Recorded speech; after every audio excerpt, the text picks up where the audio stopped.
Good evening, I'm Mark Ivy. Welcome to the latest edition of Kernels from the Cornfield. No huss, no halls, no shucks. News with a dash of commentary to spice up your daily fare for Wednesday, April 16th, 2014. Al-Qaeda's on the run. The president said so. CNN's Barbara Starr reported last night and revealed a video of a gathering of at least 100 Al-Qaeda fighters recently out in the open, plotting to bring death to the U.S. of A. The number 2 man in Al-Qaeda was on hand to rally the troops and preach death to the infidel. But wait, this can't be. President Barack Obama specifically told us that Al-Qaeda was on the run. He specifically stated that Al-Qaeda had been decimated. A member in the State Department stated flatly the war on terror was over and had been won. Well, not to burst your bubble, Mr. President, but Al-Qaeda is very much alive and thriving. Al-Qaeda is still at war with the U.S. of A. Are we witnessing yet another failure in intelligence gathering? How is it that the NSA can obtain, keep, and track so much information on American citizens, but our enemies can roam freely in the open and even produce a video and post it on the internet and leak to news gathering agencies? Tragedy on the high seas. A ferry carrying mostly high school students capsized and began sinking off the coast of South Korea last night. The ship was carrying 450 passengers.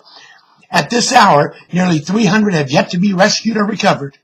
Our thoughts and prayers are racing around the globe.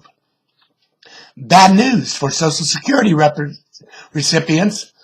Across the Cornfield, those with a fixed income from Social Security at or near the poverty line are receiving letters from the Indiana Department of Family Services informing us that as of June 1st, due to our income being too much, we will no longer be eligible for Medicaid to supplement our Medicare. The spin-down program is being shelved, leaving people like me without additional coverage in the event we are hospitalized or suffer a catastrophic event. Doing some research, it seems this is a result of provisions contained within the unpopular Affordable Care Act. The ACA was intended to help insure those without insurance. Seems that one of the unexpected consequences of this poorly written and poorly rolled out law is that seniors and those like me are being squeezed and cut out of services when we may most need those services. Medicaid only kicks in once the spin-down amount is paid out of pocket each month. I continue to pay the 20% that Medicare does not cover.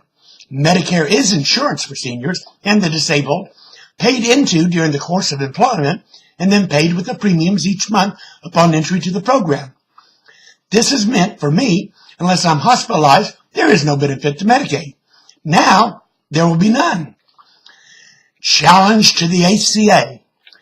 A 3-judge panel of the Second U.S. Circuit Court of Appeals has been listening to arguments that people who enrolled through the federal healthcare.gov marketplace exchange are not eligible for subsidies to help cover the cost of purchasing private health insurance.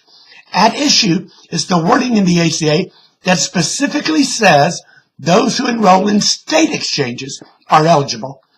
The federal exchange is not mentioned, nor those who enroll through the federal website. This could gut the ACA. It found that Congress did its job as poorly as most of us realize it did when this bill was written and passed. This means that people in 34 states, including my own state, and my life partner John here in the Cornfield, will not be eligible for a subsidy to offset the cost, keep the premium affordable. For John, the premium would increase just over $50 per month to nearly $300 per month. Depending on the ruling by the panel, the ACA may be on the rocks. Dateline, Kuala Lumpur, April 16, 2214. The mystery surrounding the disappearance of Malaysian Flight 370 200 years ago remains as much a mystery today as it did that fateful year so long ago. Though countless movies have been produced with possible explanation for the disappearance and books written in depth, the loss of the flight continues to baffle aviation experts. This is much like the delirium surrounding the disappearance of Amelia Earhart back in the 20th century. As usual, Wolf Blitzer V will devote most of his 2 hours of programming on CNN's The Situation Room to the speculation and theorizing as to where and what became of both the plane and the passengers somewhere over the South Indian Ocean. Dateline somewhere south of the equator on the African continent, April 16, 2214. The African nations are shoring up the bulwarks and reinforcing troops along the equator as the forces of Emperor Vladimir Putin X amass and are poised to strike at any moment. The emperor stated today that he had heard the anguished cries of Russians being abused, tortured, and subjected to ethnic cleansing. The emperor stated the motherland would not retreat from protecting her children, no matter where those children may be found. History buffs may recall when the emperor's forebearer, President Vladimir Putin, sacked all of the European continent in the early 21st century in response to the genocide that was nearing for those of Russian descent. The president had first moved on Georgia, meeting no resistance from a weakened George W. Bush, President of the United States, in 2008. The president secured the rights and liberties of those faithful Russians in Georgia.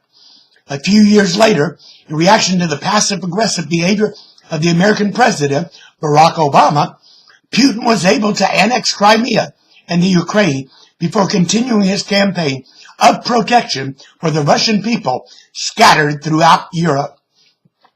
The emperor today cited the precedent set and the duty exemplified by his ancestor in moving to take what remained of independent Africa. Will Easter provide the resurrection of spring? Across the nation, people are crying out for spring to return and old man winter to just go away. That's what caught my attention on this Wednesday, April 16, 2014. Tune in tomorrow for another episode of Kernels from the Cornfield. I am Mark Ivey. Good evening.